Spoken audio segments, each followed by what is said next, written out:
All right, well, welcome everyone to Network's post-election debrief webinar. Hopefully we'll understand the 2020 election results. There are 336 people on the webinar right now. I believe this is our largest ever, and that number is continuing to grow. So everyone is muted, and we're going to stay that way to eliminate background noise. So this afternoon, we'll be joined by Sister Simone Campbell, Network's Executive Director, our Senior Government Relation Advocates, Tralonne Shorter and Laura Peralta-Schulte, and Sister Quincy Howard, our Government Relations Specialist.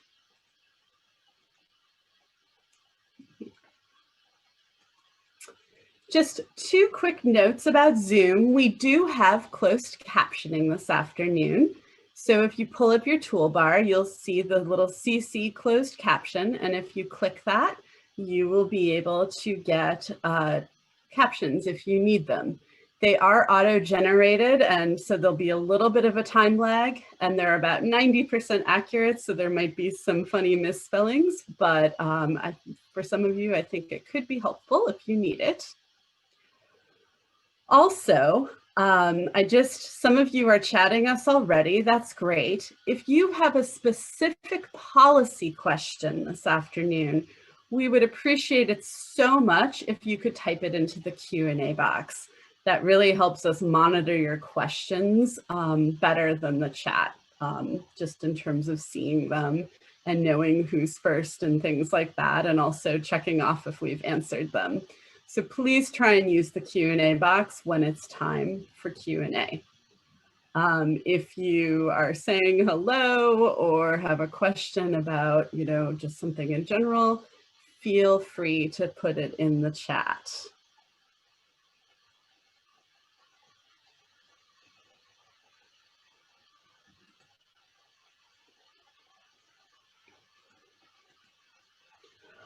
All right, so today we will be talking about the presidency and Build Back Better, and then the Senate and the budget, the House of Representatives and how that affects the COVID-19 response, our democracy policy agenda, and then we'll have about 20 minutes for Q&A, and then I'll go over what we are doing and how you can join us. All right. So I will now be turning it over to Sister Simone.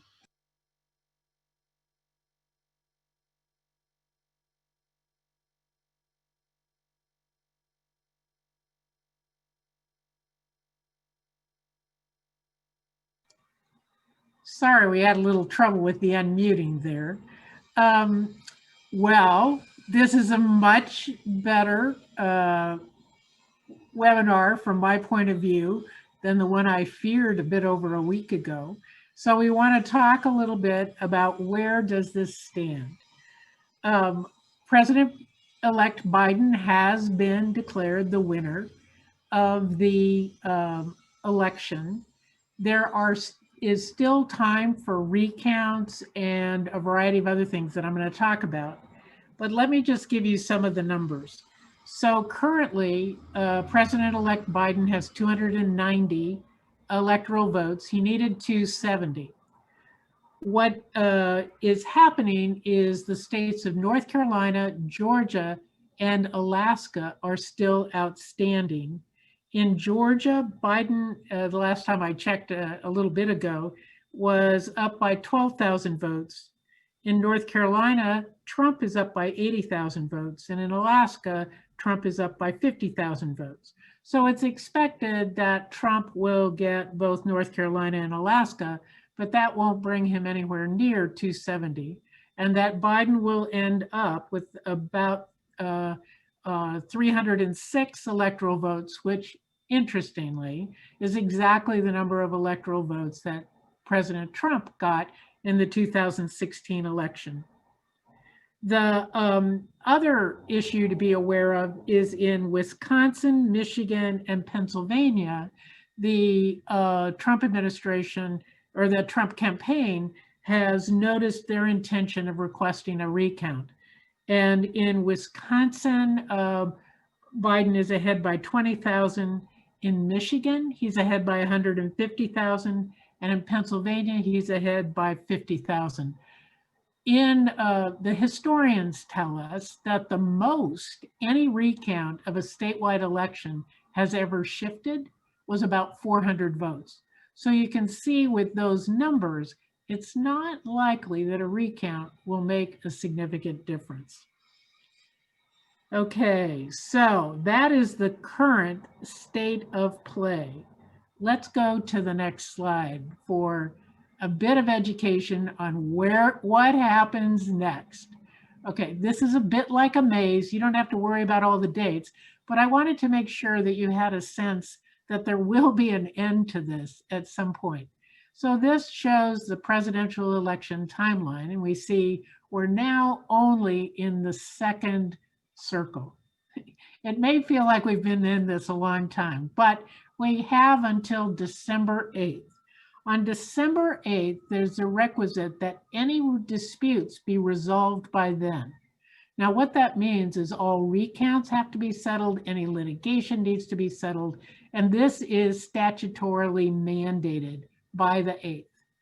On the 14th is the meeting of the Electoral College, and those are the electors who are chosen in each state to represent the actual vote of the people. They meet on December 8th, on December 14th, and seal their votes. In this COVID time, what's really interesting is the law requires that by December 23rd, they receive the certificates of the Electoral College votes. So the votes are collected, verified. You know, some of us had the naked ballot issue and all that. Well, that sort of goes on in the Electoral College too. But everybody's certified as getting their votes in. That's December 23rd. On January 3rd, the new Congress is sworn in. And then on January 6th, in a joint session of Congress, the ballots from the Electoral College are counted. And that's the official proclamation. And then at noon on January 20th, the current president ends up being president and the new president takes over. It's by statute, that's just how it's done. So that during this time, it is possible between now and December 8th to have all of this brouhaha going.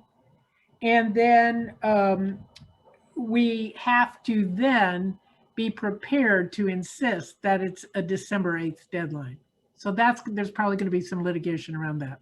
It's just how it is. Okay? But let's go to the Build Back Better plan, the alliteration that I want to lift up on the things that the Biden campaign is really focused on going forward. And we've already heard about the engagement of the COVID-19 advisory panel and how important that is for going back to science. It's sort of a radical thought. Additionally, we've heard that the president-elect, President Biden and Vice President-elect Harris, are going to be submitting an immigration legislative proposal very early on to deal with the legislative issues around the immigration conundrum that we're in. We also know that Build Back Better includes the issues of the economy that has been so affected by the COVID-19 reality and flat wages. And we know that President-elect Biden ran on a campaign that included a significant investment in infrastructure for the sake of our nation. And that infrastructure includes living wages, or as we call them, living wages, wages people can actually live on. And finally, we also know that President Biden sees the need for tax reform. Now, my colleagues are going to talk about how that's going to be made a little more challenging, but I think what's key for us to know is that the Biden administration has a very, probably a little left of center, but a very solid plan for improving the economy, improving wages, and being responsible economically in our fiscal structure. So the good news is we're on the road. We got this far. President-elect Biden has at least 290 votes, electoral votes, likely to be 306. That by December 8th, this foolishness needs to be over. And then we can fully engage in moving our nation ahead. That's where we are. So I look forward to our questions. And now it's my honor to turn it over to one of our government relations gurus, Tralonne Shorter, who's going to talk to you about the Senate and all the machinations that are going on there. Tralonne, let me turn it to you. Hi there, this is Tralonne Shorter, and thank you, Simone, for that introduction. Unfortunately, I am homeschooling, so I've got my son with me, and so he may make an appearance, but I want to just say good afternoon to you all for joining us. I'm pleased to be with you today. And before I begin, I really just want to acknowledge the hard work of one of our team members, and that's Gina Kelly, who is responsible for putting together our slides and really doing a phenomenal job in just making our team look good. So I want to acknowledge her work, and now please allow me to get started. So what I like to do is focus my time on discussing the Senate election results and share my insights on what these results will mean for a lame duck session and the next Congress. I'm going to ask again that any questions you have to please put them in the chat box so we can answer them during the Q&A segment at the end of the presentations. And so what's particularly at stake for this lame duck session will be a few things that I want to spotlight. It'll be what we do, what Congress will do, and how they will decide what the federal budget will look like. And then my colleague Laura will talk more in detail about what a COVID package will look like in this lame duck session. So here's what we know. Republicans are still in control of the Senate for now, but with a narrow majority. The 116th Congress, which is where we're currently in, there are 53 Republicans and 47 Democrats. And so what that means is that Democrats just need to convince about between 7 to 13 Republicans to side with them. The term majority has various meanings, and we know from the Supreme Court debates that a simple majority was needed to pass Supreme Court nominees. But for appropriations bills, a majority is defined by about 60 votes in order to break a filibuster. So for the 117th Congress, which begins in January, that number of the Republican majority narrows. There are two possible scenarios for what a majority might look like in the Senate. There could either be a 52-48 split, or there could be a 50-50 split with the vice president, who we are presuming as Vice President-elect Kamala Harris to be the tiebreaker. And we haven't seen a 50-50 Senate since the beginning years or the first term years of the Obama administration back in the 2008. And so so the numbers will get very interesting. And so until that Georgia race is decided, until the president's legal battles are decided, we believe that that is going to have significant impact on what can happen in the 116th Congress, this lame duck session. So let's talk a little bit more about the lame duck session, at least from the perspective of the Senate. The Senate came back in session this week, and they are focused on judicial nominations, but they also are focused on coming up with their spending bill numbers. Just 31 days before the continuing resolution expires, the Senate today released their FY 2021 numbers for their spending bills. They've decided not to allow these bills to go to markup. They are significantly behind the House in their completing their spending bills. And we know that the FY 2021 budget cycle began on October 1. So the release of the bills will serve as a negotiation point with the House, which adequately funds networks' policy priorities, including policing reform initiatives. Unfortunately, those bills and those initiatives that address social justice issues are opposed by Senators Shelby and McConnell. Also, it's important to note that the House bills are $1.1 billion above the non-defense spending caps and would trigger sequestration cuts if enacted. And Democrats will need to adjust their funding expectations for FY 2021 and determine what priorities could be punted to FY 2022 in an emergency supplemental or a final omnibus bill if they're unable to get that moved in an emergency supplemental or in this omnibus package that we're working on now. Today, the Senate unveiled their higher spending levels for defense, homeland security, energy, and the Army Corps of Engineers. Their numbers, again, are higher than the House's numbers, and their numbers for the largest human needs bill, which is the Labor, Health, and Human Services and Education spending bill, they provided some increases for that bill, but not enough, and it's not on par with the House numbers, which is our preferred priority. They did include an additional $24.4 billion in pandemic-related emergency spending. House Democrats tacked on part of a nearly $250 billion overall pot of add-ons sprinkled throughout the bills Republicans say violated last year's budget deal. So again, let me just try to recap that. The Senate today unveiled their spending bills.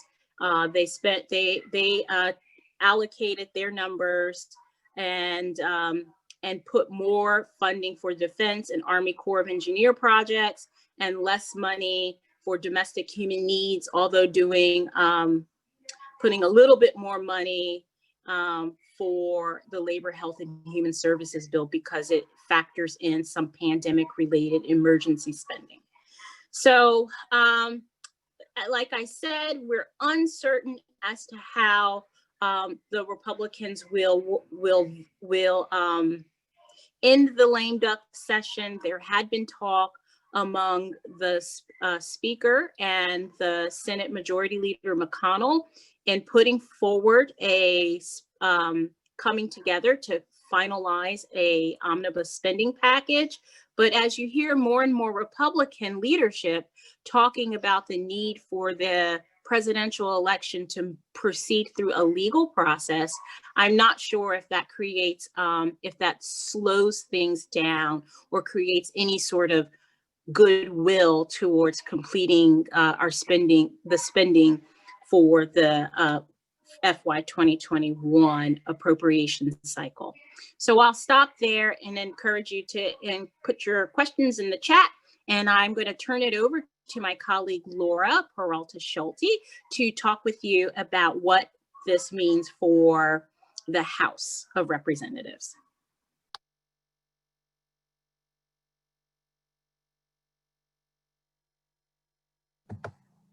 All right, thank you so much, Tralonne, and welcome to everybody for our webinar today. It's so exciting that you all have joined us. My job is to talk about the House elections and COVID. So I will jump right in. In terms of the overall election results, as you can see from the map on the screen, you know, it was, at least from the perspective of the Democrats, a rather disappointing outcome.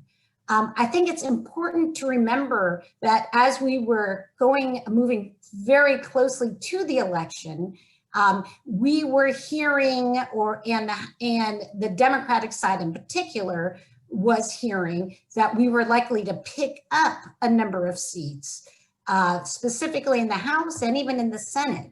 And so I think there was a great disappointment when we look at the actual numbers in terms of the House elections. The Democrats will retain control. We are clear on that, but they are losing seats.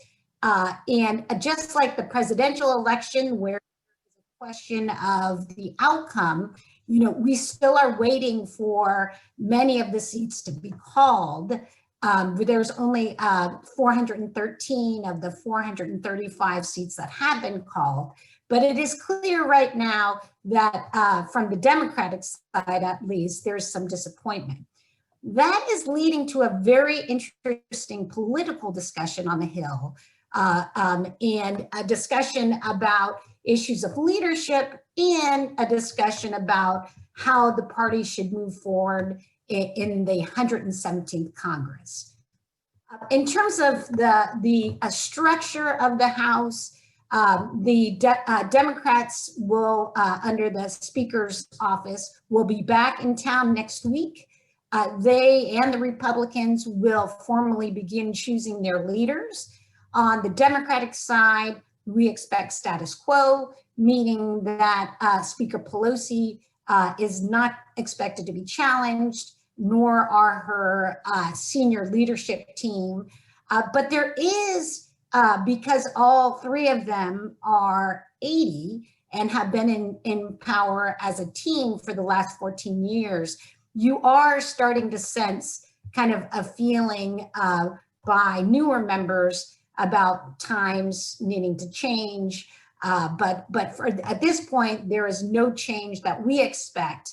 And I think from our perspective, the great thing about the maintenance of the current structure is that they are seasoned, that they know how to get things done. And from a network perspective, we are very close with their team. So that is definitely what we're thinking of what will happen on the leadership side. Please do note that Representative Hakeem Jeffers, who is from New York, has also decided that he will run again for the number 5 seat. And all eyes really are on him as the Democrats look for leadership in the future. So just want to flag that. We do not expect any leadership changes on the Republican side. So what is the political implication for our work, both in the short term on COVID and on the work that Tralonne has just laid out in the longer term? I think in this Congress, there is, again, the status quo. As we're dealing with the COVID bill, it is the same members. And so there's not much of a change for the next period of time until December. What it means for next year, though, is that Speaker Pelosi will basically have less room to go for really bold progressive agenda that I know Network is looking for. It's going to be harder to put together allies. I think from a network standpoint, what does it mean? We're going to always be true to our mission to be working with the progressives, particularly on issues of equity. But I suspect we will be spending a lot of time with more moderate Dems and with moderate Republicans to get stuff through. So very quickly, let me just pivot to a discussion about COVID. And I'm so glad that Simone kicked off her analysis with the very good news that the Biden team is going to be focused on science as they work to crush the pandemic. I think we just have to be very aware that as of this week, we are surging, coronavirus is surging all around the countries. We had 1 million new cases last week. Our healthcare system is literally buckling under the load of resurgence. We are approaching 10 million cases nationally, shortages of ICU beds, we are in a mess right now. Over 1,001 people died last Saturday alone. So whether we're dealing with COVID in the short or the near term, we need to get ourselves together. Network and you have been pushing really since the spring for a new package of COVID relief. So let me just give you the hope as we move into lame duck. Both, as Tralonne said, there have been some nice words between the speaker and the majority leader in terms of a desire to move forward both on appropriations and on COVID relief. But I tell you, there is deep, deep uncertainty as we move ahead. With McConnell still pushing for a very narrow bill and Pelosi, Speaker Pelosi looking for something much broader. Where is the area of agreement? It is on spending more money on healthcare systems, vaccines, schools, small businesses, cash assistance. Those are the general areas of agreement. But the real key is that Pelosi, the speaker, is looking for a $2 trillion investment, really in keeping with where we are at in COVID, where the majority leader is looking for something closer to $500 billion. I think the one thing to remember is coming out of the jobs bill last week, the official unemployment numbers actually dropped to 6.9%. And immediately the majority leader picked that up as vindication for a smaller COVID package. We know that those numbers are low, and they are particularly low when you break out unemployment by race, where you are having very high levels of unemployment in the Black community. 10.8% were the last numbers that we have. The Hispanic community. We know that COVID is affecting different communities in different ways. And we are continuing to urge for as robust a package as possible. What that goes on, whether it rides with Tralonne's appropriation bills, whether it goes freestanding, we are just going to be continuing to push members to get as much done as quickly as we can. And we'll definitely look for your help. All right, now I have the great pleasure of introducing my colleague, Sister Quincy Howard.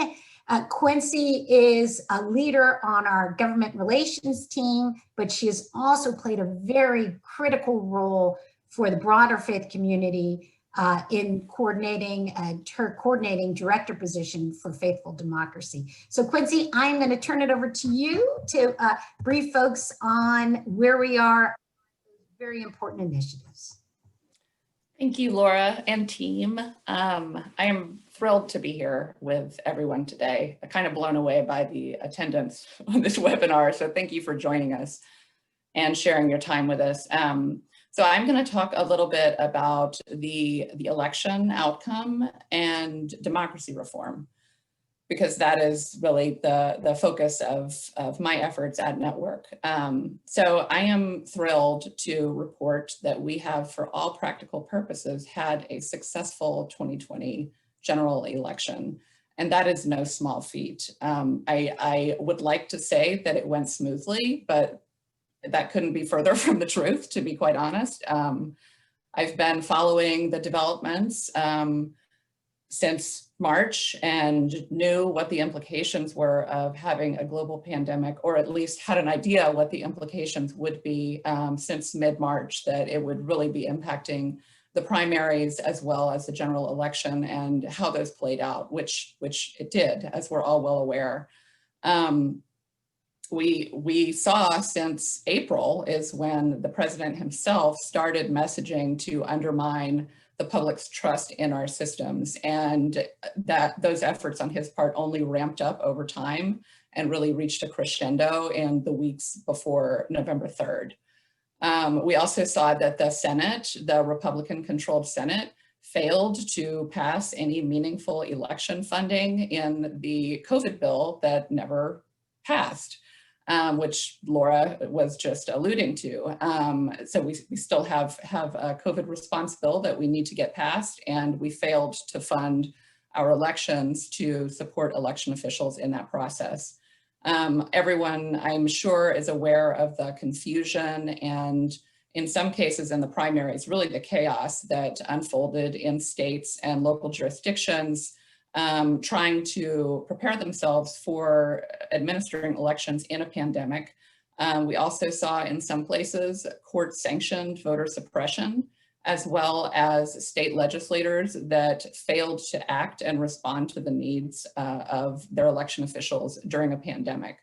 So it did not go smoothly. However, I said it was successful, and it was, and the real winners in my mind for the 2020 election were the voters, because despite all of these challenges, American voters did everything right. They got out early to vote to avoid the crazy crowds on election day, and they voted by mail, and they trusted the mail system. And what we saw as a result was that there were over 100 million ballots cast before election day, which was beyond record setting. And then after election day, we saw the highest voter turnout in 120 years, since 1900. And we can really thank two populations for that. It was the huge historic turnout of Black and Hispanic voters, many of which were first-time voters. They made this election the success that it was. And another thing I would like to highlight is the relief that I feel about how our election systems performed under pressure, and especially our election officials, including secretaries of state on both sides of the aisle, really showed their professionalism and their integrity through the process, and continue to do so even as we are continuing to count votes. So despite the last gasps that we are seeing right now of the Trump administration, we will continue to move forward. And part of that moving forward means democracy reforms. Another positive outcome from the election, a silver lining, is that we could not have asked for a better awareness raising campaign about the issues of our democracy at this time in 2020. So I want to just remind folks out there that the big omnibus legislation that we and our colleagues are pushing at this point is the For the People Act. Also the John Lewis Voting Rights Advancement Act, which is sort of within the For the People Act. Hopefully they will become the same legislation in the 117th Congress. That remains to be seen. But the For the People Act, which is HR 1 in the current congressional session, includes voting rights protections, extensive voting rights protections, reforms to how we do redistricting to end gerrymandering. It includes very robust campaign finance reforms to minimize the influence of money in politics, election security reforms, including paper ballots and auditing systems, things that we really could have used more robust system of in the 2020 election, and other ethics reforms, which are also clearly needed to be bolstered. The prospects of this kind of robust democracy reform in the 117th Congress are yet to be seen. We know there is a ton of energy around it in the public because of the election that everyone just witnessed. And also a sense that, like, our democracy delivered, but despite all the odds. And we also know that Speaker Pelosi has already committed to make the new For the People Act, again, HR 1, the top priority of the next congressional session. So it will be moving. And really the prospects of it becoming law are going to depend on a lot of it on the outcomes in the Georgia runoffs, as Tralonne alluded to earlier, and what that Senate majority margin looks like. So Network will be continuing to advocate for these bold democracy reforms. And another thing I wanted to flag is that outside of the legislative realm, many of our secular partners are also pushing for a series of executive recommendations that the Biden administration could move on from day one that would really fix a lot of the things that are broken. It wouldn't be as robust, but it's sort of a plan B that will also be on the table. So network, as I said, we're going to be continuing to engage in the 117th Congress, and we're gearing up for that, including our coalition building with the Faithful Democracy Coalition, which is multi-faith, and network is on the steering committee, and I have the honor of being the coordinating director of that initiative. And our hope there is to really bring the moral lens and the faith voice into the fight for robust and comprehensive democracy reforms in the next Congress. So that's what I'd like to share with you all today. And on that note, I will pass it back to my colleague, Meg.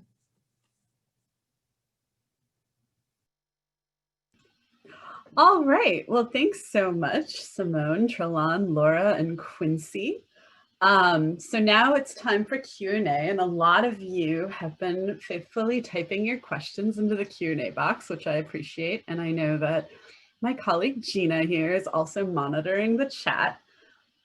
We do have about 15 minutes for questions. So, and we are noting, if we are unable to answer your question, we will definitely respond to you in email. So, just as I've been watching the questions come in, I just want, I'm going to try and lump these because we do have kind of some common themes running through these questions. So I'm going to try and lump them into, you know, the legal challenges / the transition, and then questions about the Senate. And then there are some other additional questions. So first, definitely some concerns about the legal challenges. Are they going anywhere? And is there a chance that it could go to the Supreme Court?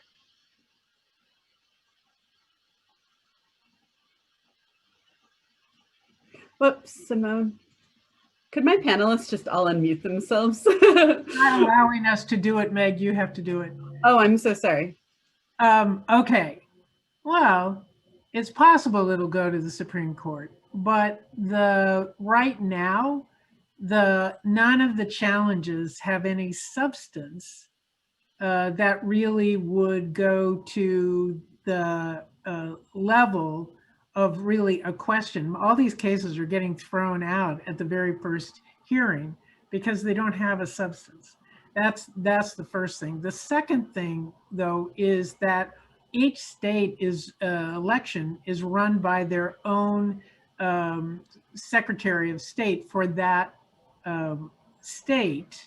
It's not like Pompeo. It's within the state itself, and they're in charge of how the elections run, and they control all of the questions. So they have to start in state court, and then it is difficult, but they have to show that there's a federal interest or a likely federal case to get it on track in the federal court. So the likelihood is no. It's not like 2000 with the very few votes that were at issue. And it's a very different situation, a very different scenario. Did I get it? Yes. So now we have some questions about the Electoral College, and several people are wondering, can electors be forced to change their vote? Can they show up and change their vote on December 14th? All right, short answer, no. There was a case decided just before the election that you cannot have freewheeling electors. So electors are bound by the vote of the people in their state. And it depends on state law. Like you'll notice in Maine and Nebraska, they divide their electoral votes by congressional district. And it's how many people in each district vote. So in Nebraska, there is 1 for Biden, 3 for Trump. In Maine, it's the reverse. So, but those are state decisions. And there's no capacity, there's no federal law that allows you to go mavericky on this vote. Great. And so that means that electors have to uphold how the state voted? Yes, they have to uphold how the state voted. And again, it comes down to the Secretary of State for each state to ensure that that happens. So if they go mavericky, then it is possible to sue and get that overturned. But I think everybody knows now what the rules are, I hope. Great, thank you. All right, I'm going to skip over to Quincy because Quincy, there were some immediate questions just about your map. Yes, there's nothing worse than an unaddressed visual aid. So my map, essentially, the states that you saw highlighted, the yellow ones, were the states that were really at play in the 2020 election with the president, specifically the swing states. And those are the states that you tended to hear the most about when it came to, in some cases, the court-sanctioned voter suppression, the litigation. The highest rates of litigation were in those states as well. And it really, I hope anyway, that the electorate came to see how disparate the voting rights laws are from state to state, as Sister Simone was alluding to earlier. And not even just state differences in how they run their elections, but also jurisdictional differences within states. And I think that that was one of the ways that that voters really had their eyes opened to how our system can be very disparate when it comes to voting rights across states. The other question that I saw that I wanted to address was the John Lewis Voting Rights Advancement Act and whether or not that is in HR 1. So if you remember in this current, the 116th congressional session, they passed separately. They are two different pieces of legislation. And there was some negotiations early on about whether to try to include that or not. And because they wanted to really build a robust record of voter suppression attempts to craft the Voting Rights Advancement Act, they decided to have it as a separate legislation because they weren't necessarily going to move on the same timeline. However, there are possibilities now that both of those pieces are sort of well crafted. There's a possibility that HR 4 could be subsumed within HR 1, as opposed to how it is currently written, one provision saying HR 1 affirms the passage of Voting Rights Advancement Act. So it's sort of half a dozen here, 6 there, the way you look at it, however that idiom goes. Great, thank you. All right, going back to the presidential election, Simone, turning to Build Back Better, and Laura, you might jump in on this as well. Thoughts about what in the Build Back Better and what in terms of executive orders do we anticipate happening around immigration reform?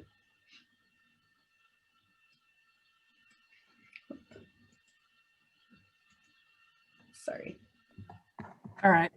There's a lot of control in this webinar, and we can't just leap in because we get eager. Okay, so what are we expecting? What's been reported is that in addition to the COVID piece, the first bill that the new administration is going to submit is a broad-based bill on immigration reform. That's on the legislative side.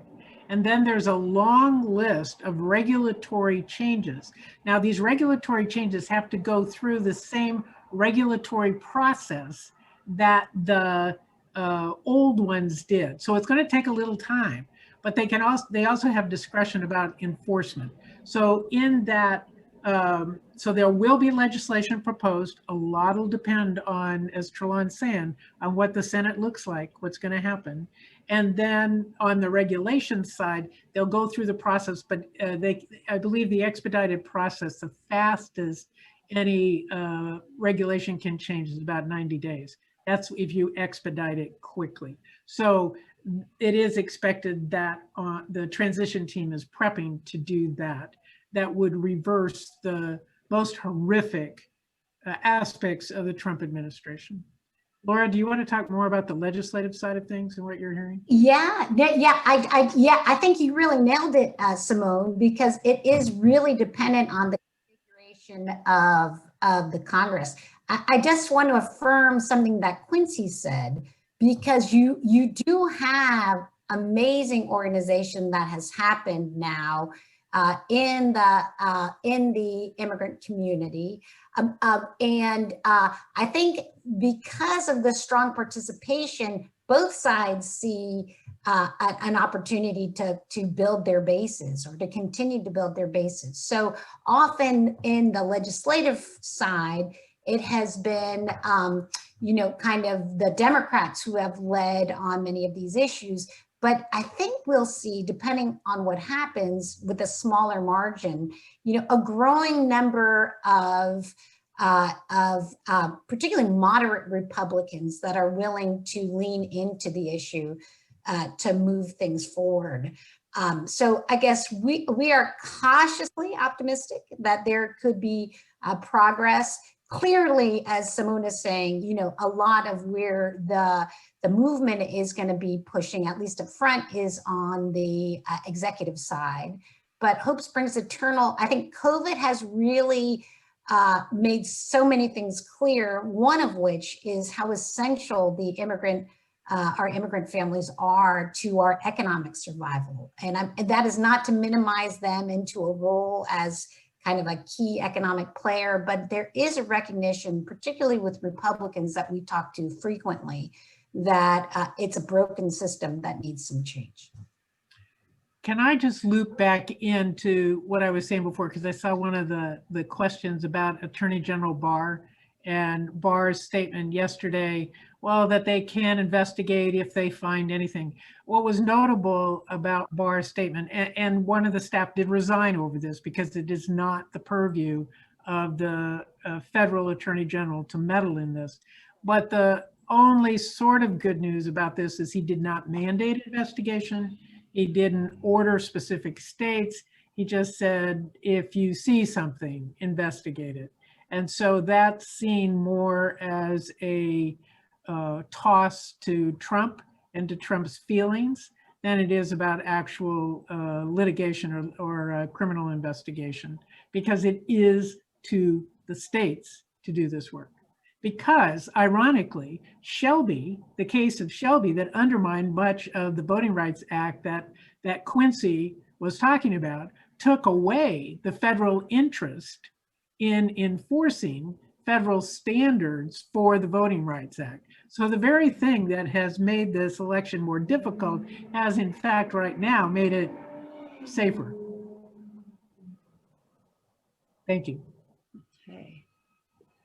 All right, Tralonne, we do have quite a few questions about the Senate. So asking to unmute you and hopefully we can answer some of those. First of all, people are wondering what the chances of Georgia, the odds of Dems picking up those Georgia Senate seats.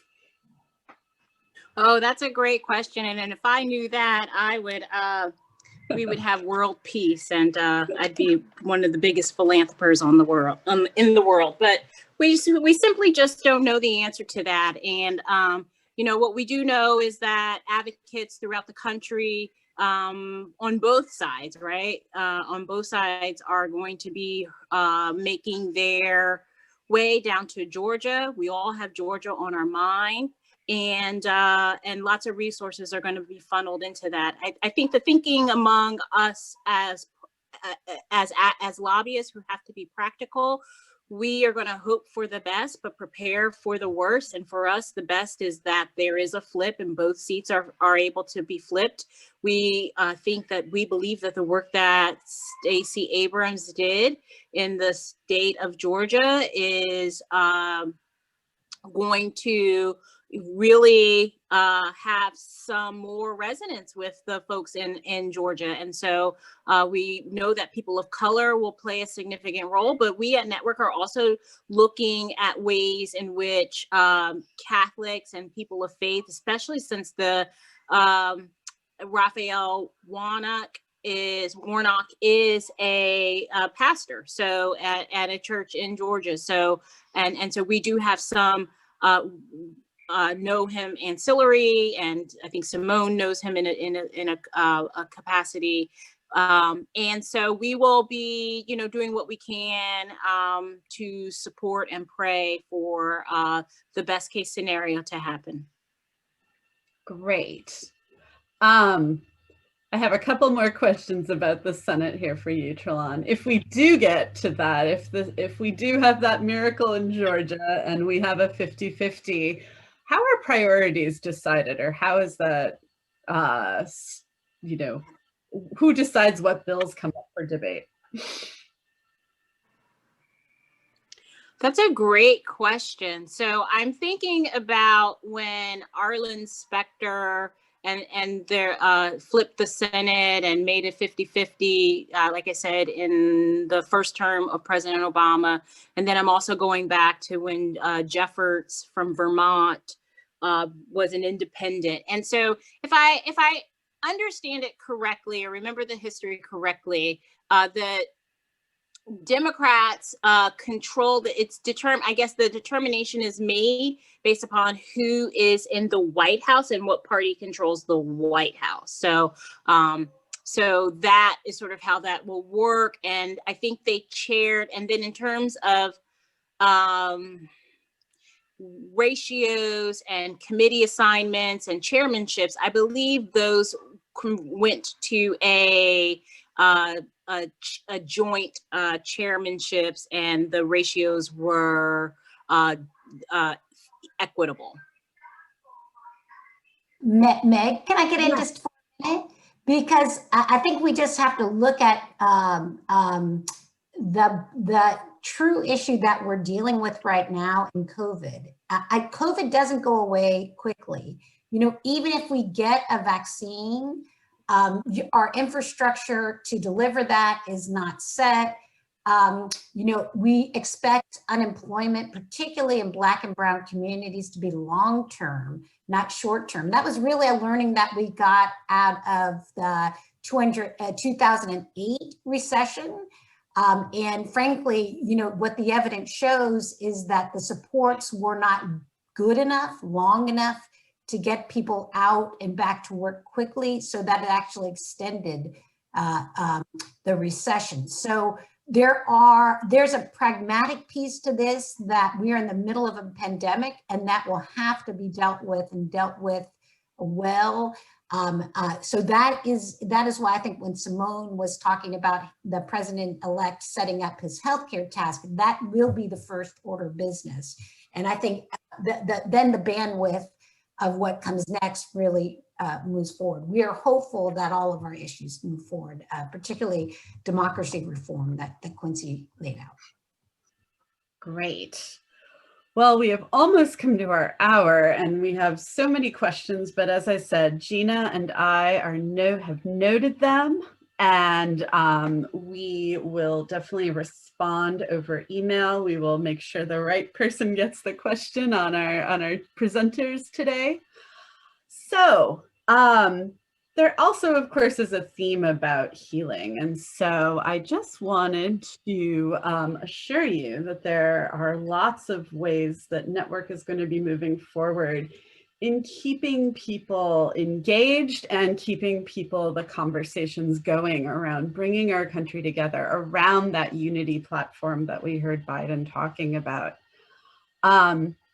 So I think a lot of you are probably receiving our action alerts. I just want to give a shout out. We had 460 people on this webinar today. I know some of you, this might be your first time at a network event, and maybe you met us through our virtual bus tour. But so definitely sign up for our action alerts. You can also sign up for our text alerts by texting NUNS to 877-877. And so that's how you become an activist with us. We definitely need to fuel our work, and so we have an invitation today for all of you to become members. It is $50 a year, or $20 if you are a student or a senior or someone on a fixed income. And that membership does give you our Connection magazine 4 times a year, so including our voting record, which will be coming out in January. especially in terms of the workshops that my team Grassroots Mobilization offers. We have one on transformative conversations about talking to those who think differently. We have racial justice. We can help you prepare for lobby visits. So definitely go and check out networklobby.org/invite us to get a list of our full workshops. And two upcoming opportunities that I want to highlight. We are having, for those of you who've been joining us, whether you were at a town hall during our Nuns on the Bus tour or our recent election day gathering, we are having now, because there was a request from that, a post-election dialogue with our field. So this will be specifically with the GM team, talking about our organizing, talking about our grassroots teams, talking about how you can get more involved with us. And so save the date. This is going to be next Tuesday, November 17th at 6 p.m. Eastern. And then in December, we figured helping people get ready for the holidays. We are having a Transformative Conversations to Bridge Divides virtual training. I do want to say this summer, we trained about 300 people in this. And so we hope that this continues. This will be a large Zoom meeting with breakout rooms and things like that. And that will be December 8th at 7 p.m. Eastern. So be on the lookout for these invitations in your email box, as well as other opportunities from us. So definitely sign up for those emails. All right. Well, we are upon our hour. I want to be mindful of everybody's time. Thank you so much for joining us today for our post-election debrief. And again, we know we have a lot of work to do during the transition, during the December with lame duck, and then of course moving into January 2021. So stay connected, stay with us, stay hopeful, and stay well. Thank you so much.